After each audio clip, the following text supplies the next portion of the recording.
Hola a todos, volvemos ya a clases. Espero que hayan tenido unas reparadoras, entre comillas, vacaciones y que podamos comenzar ahora las clases, retomarlas dentro de, el contexto que estamos viviendo. Bien, las clases anteriores nosotros alcanzamos a terminar de revisar la temática de la globalización. Ahora vamos a partir con un tercer tema que sería la población mundial.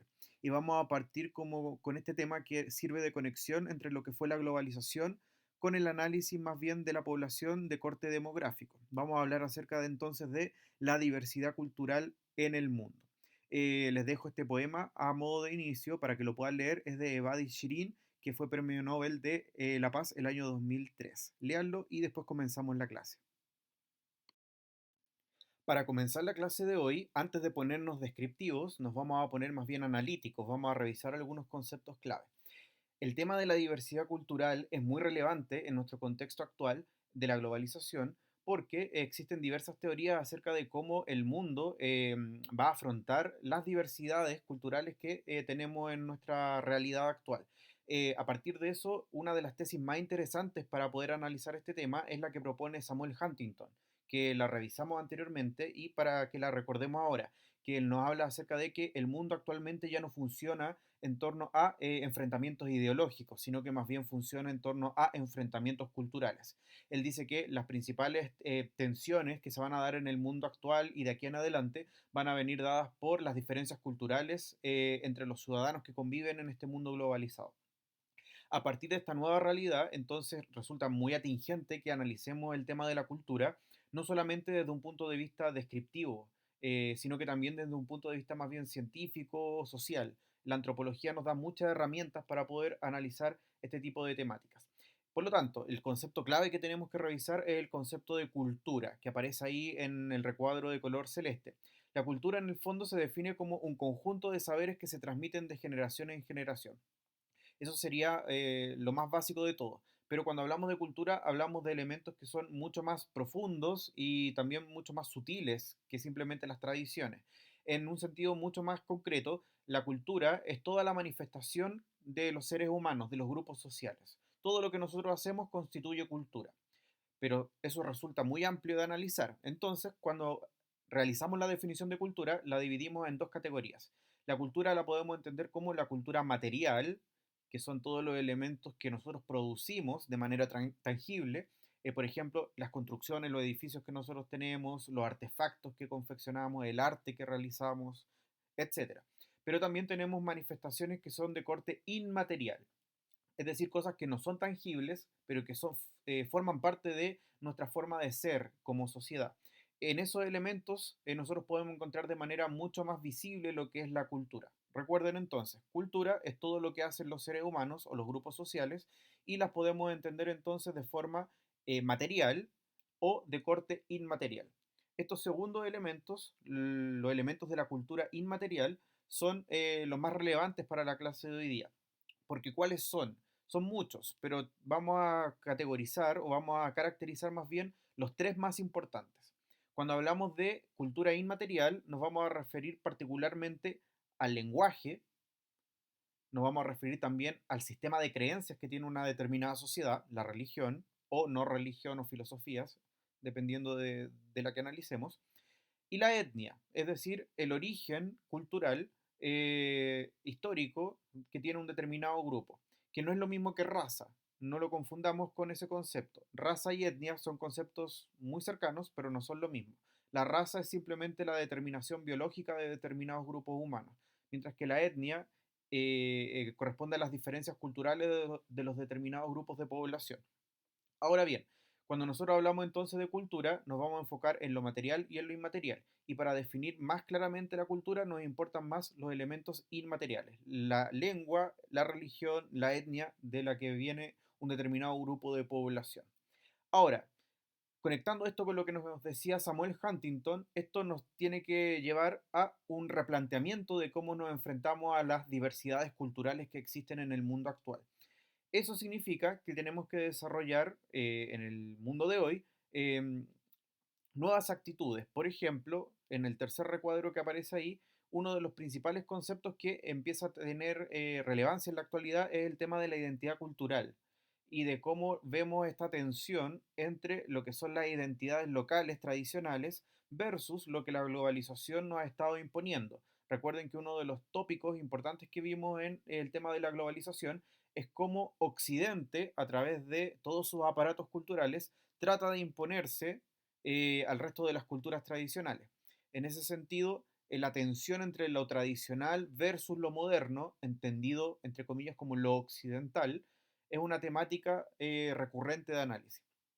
Otro elemento también a lo que nos desafía la globalización es a cómo, hacernos la pregunta en cómo nosotros convivimos con una sociedad cada vez más multicultural, producto de las migraciones, producto de la facilidad de moverse de un lado a otro.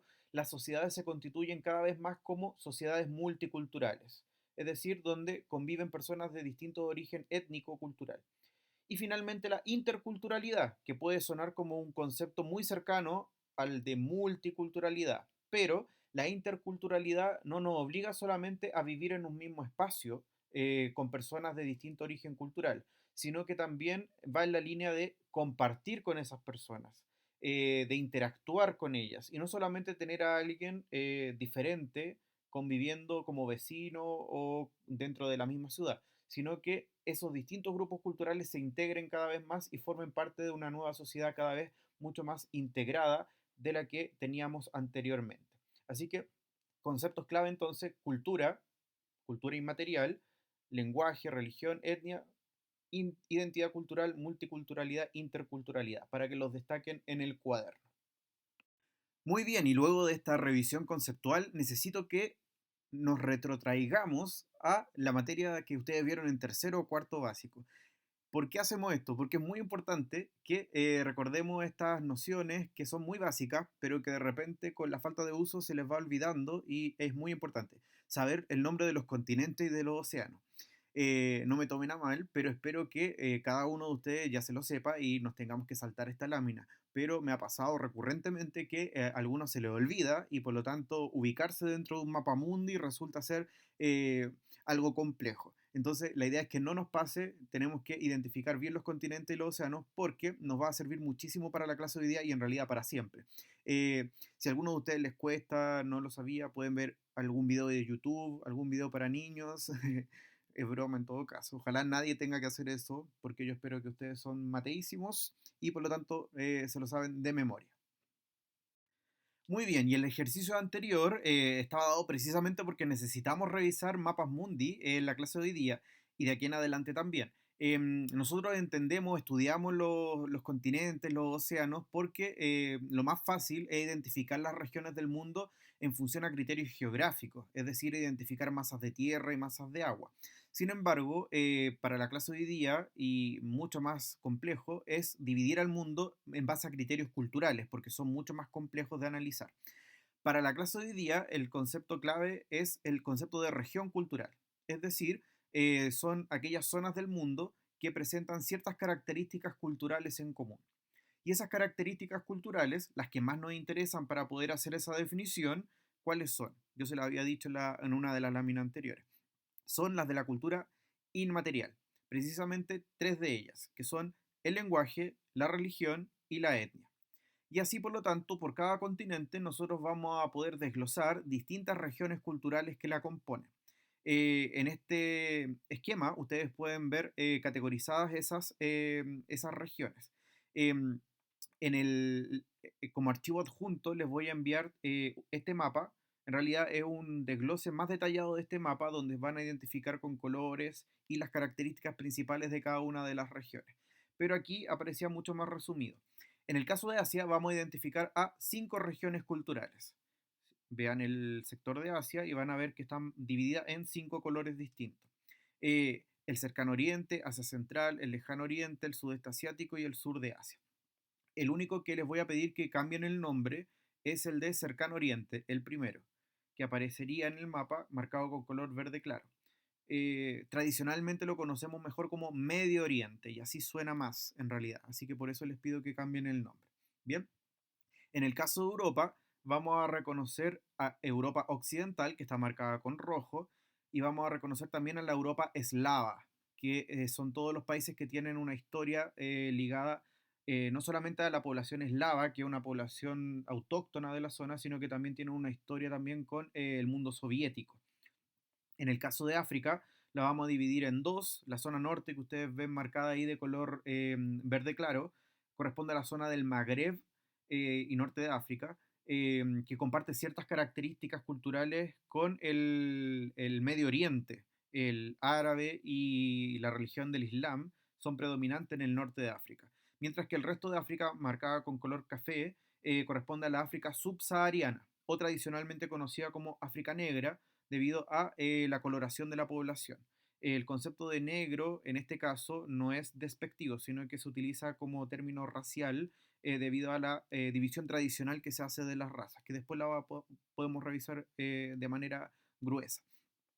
En el caso de América tenemos dos grandes zonas, que es la América anglosajona, América del Norte, exceptuando México, y desde México hacia el sur, marcado con ese color naranja o rosado, no lo sé, que es América Latina y donde pertenecemos nosotros. Y finalmente Oceanía, que constituye un único sector cultural. Este documento, como ya les dije, está más detallado en una lámina que le adjunto como PDF con mayor resolución para que la puedan pegar en el cuaderno.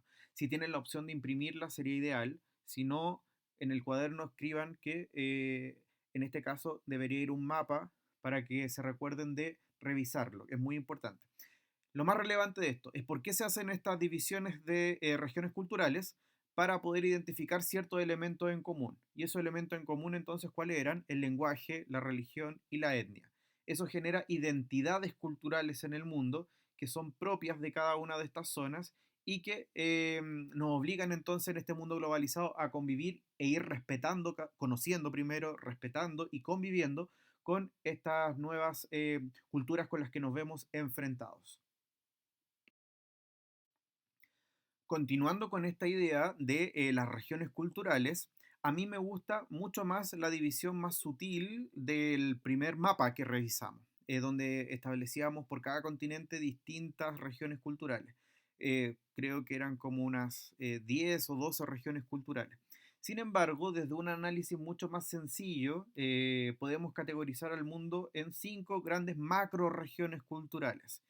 A mí me gusta la más específica, pero esta también les puede servir. Y de hecho, también el mapa que aparece acá lo pueden revisar, aparece con la información resumida de cada una de las macro zonas o de las macro regiones culturales en función de la categoría ubicación, en función de las lenguas que predominan en cada una, las religiones que predominan, los tipos humanos que corresponden a la etnia y el nivel de desarrollo socioeconómico que tiene cada una de las zonas. Si se fijan, está marcada por colores también, pero si bien son 5, no corresponden necesariamente a los límites tradicionales de cada uno de los continentes. Esas macroregiones son la región cultural de Europa, América anglosajona y Australia, que se reúnen en una única gran macrozona porque son las regiones más desarrolladas en términos socioeconómicos, a pesar de que tengan distintos lenguajes y religiones. La segunda zona es América Latina y el Caribe, que se mantiene con una historia tradicional común. Eh, Hacia Oriente podemos ver que con el color verde encontramos al África subsahariana, que se mantiene como una gran macrozona. Eh, en color amarillo aparece toda la zona islámica. En el mapa anterior se dividía en dos zonas, el norte de África y Medio Oriente. En esta macrozona se reúne en una única gran zona la región cultural donde predomina el Islam y la lengua árabe. Y finalmente encontramos la zona de Asia Meridional y Oriental, que corresponde a todas las culturas orientales. Eh, Cualquiera de las dos divisiones, la más específica o esta que es más general, es importante que la reconozcamos porque el ejercicio, ustedes que son humanistas o que les gusta el área humanista, es importante que siempre escuchamos en las noticias que se hace referencia no a un país en específico, sino que a una determinada zona. Por ejemplo, los conflictos de Medio Oriente, eh, la guerra de los Balcanes, la historia de Europa Oriental ligada a la historia soviética, o el África subsahariana, América Latina, que es más cercano para nosotros. Pero la referencia a las regiones culturales nos da ciertas nociones previas de los elementos culturales que hablábamos precisamente identifican a esa región.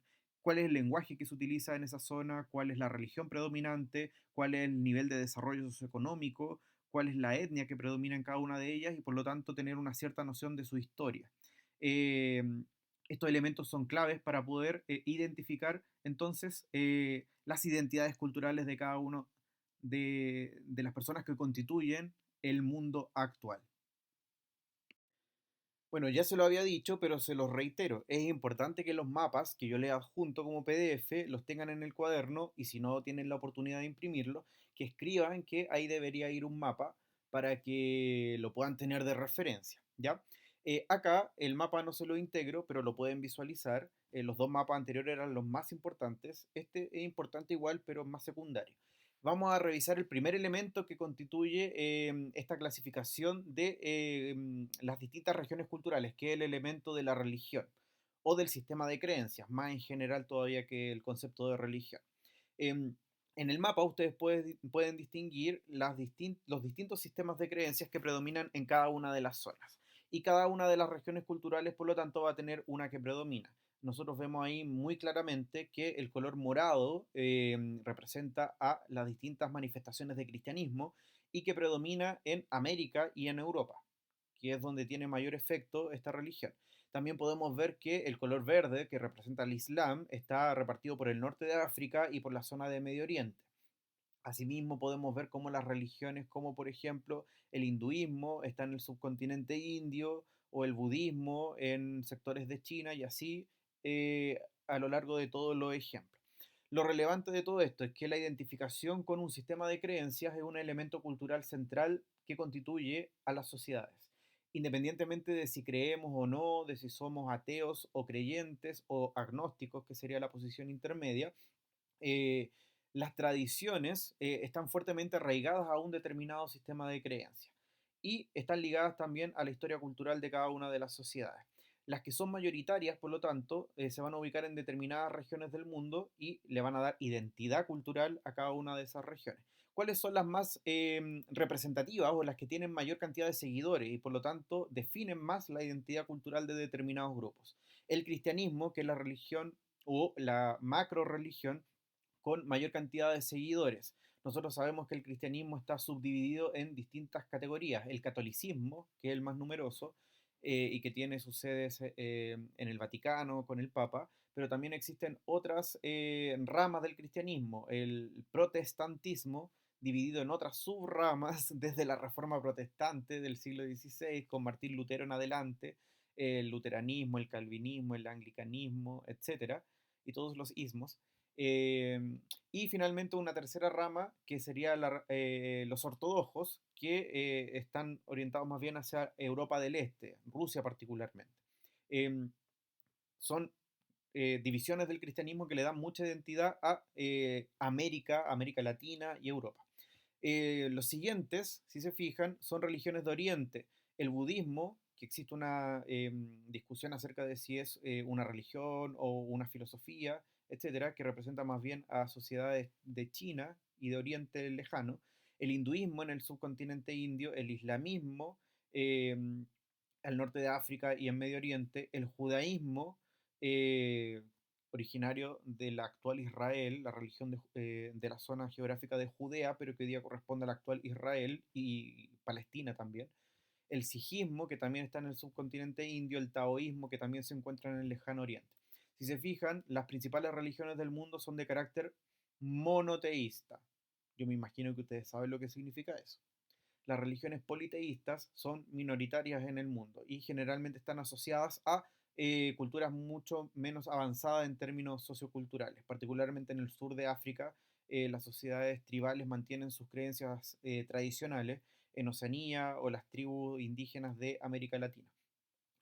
La única que no es monoteísta de esta lista de las más numerosas es el taoísmo, pero el resto es de carácter monoteísta. Revisen el cuadro y tomen apuntes. Otro elemento que le da una fuerte identidad a cada una de las regiones es el lenguaje que se utiliza. A pesar de que hoy día la lengua franca significa la que más se utiliza en términos internacionales, es el inglés. tenemos que saber que el inglés no es la lengua más hablada, sino que es la tercera recién más hablada del mundo. La más hablada es el chino mandarín, pero no está tan difundida, de hecho está más bien concentrada en China particularmente. Eh, Casi 1.000 millones de hablantes, 845 según la tabla. Eh, el chino mandarín está súper concentrado en esa zona y no se ha difundido, debido también a la historia particular que tiene China. Sin embargo, el resto de los idiomas más hablados del mundo están fuertemente difundidos. El español y el inglés tienen una fuerte difusión en el mundo. El español por la historia de colonización de América Latina y del Imperio Español también por otros lugares, ha hecho que el español sea la segunda lengua más hablada del mundo. También el inglés, producto de las colonizaciones británicas que se produjeron. Así que, y también por el proceso de globalización, con la industrialización de Estados Unidos y por lo tanto la difusión del comercio en la actualidad desde el siglo XX en adelante. El inglés se ha transformado como en una lengua franca. El resto de las lenguas, el árabe, que le da identidad también a la población que sigue el Islam, si se fijan, hay una coincidencia ahí. La religión islámica es muy frecuente en las poblaciones donde se habla el árabe. El hindi, como lenguaje, también es hay una correlación entre la población que sigue la religión hindú con el habla hindi. El bengalí, que está muy cerca de la India, el portugués también producto de las colonizaciones de Portugal, el ruso, el japonés, el alemán. Me sorprende que no esté el francés, por ejemplo, que también tiene una fuerte difusión, pero que ha ido en decadencia. Fue la lengua franca en el siglo XVIII y XIX de la diplomacia, pero ha ido decayendo, dándole paso más bien al inglés. El lenguaje, por lo tanto, es una fuerte característica de la diversidad cultural.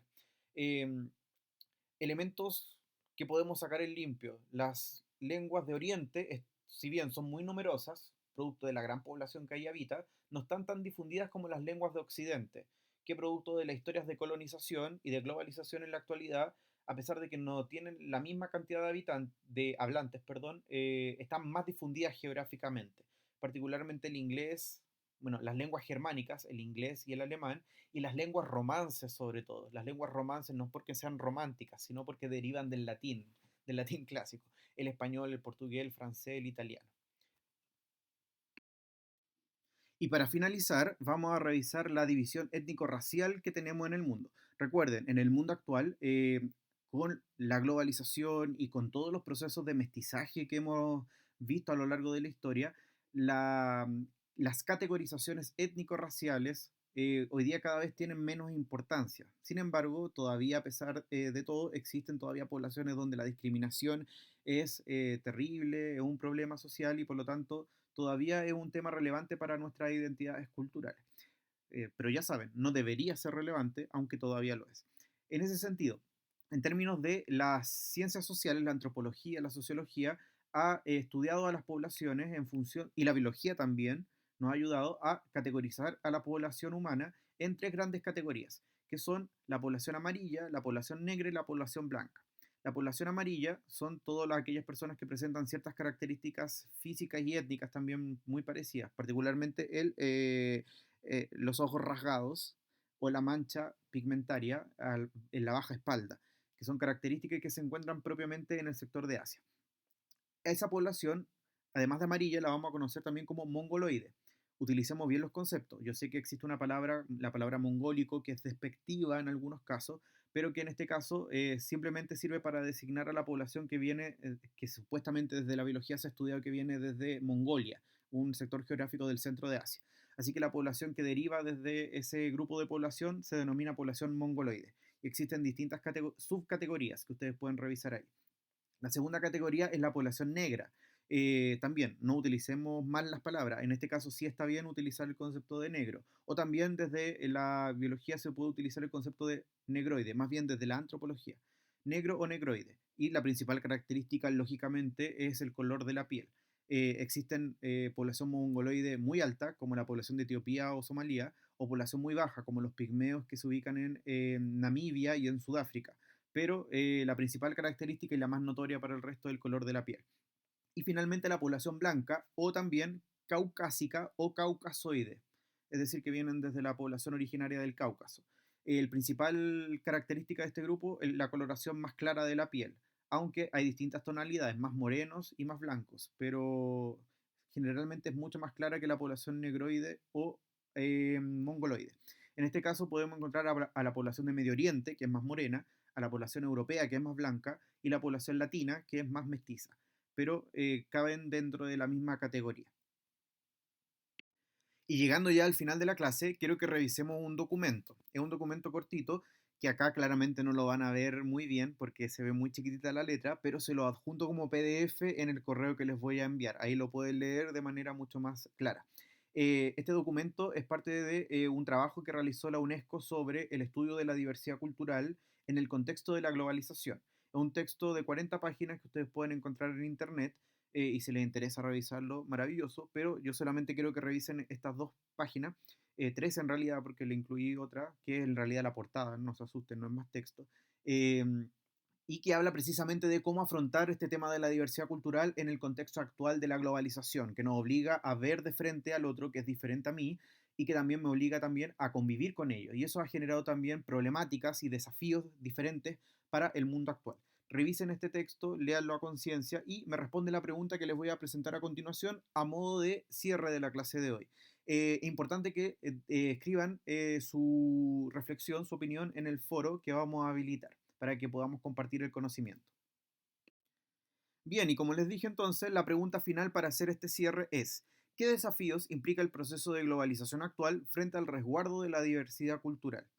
En ese sentido, me interesaría que participaran de este foro para que podamos hacer un análisis del contenido, pero que también me interesaría que interpelaran a los demás compañeros. Por lo tanto, si una persona, bueno, el primero que responda va a tener ventaja, pero si alguien ve que ya hay 5 comentarios anteriores cuando él vaya a realizar su posteo, lea los anteriores para que podamos discutir en torno al tema y no sea solamente como cada uno tirando su opinión y sin interactuar. La idea es que podamos construir el conocimiento y mientras más dialoguemos, mucho mejor. Espero que se encuentren muy bien y nos seguimos viendo, en realidad nos seguimos escuchando realmente y leyendo. Que les vaya muy bien. Chau.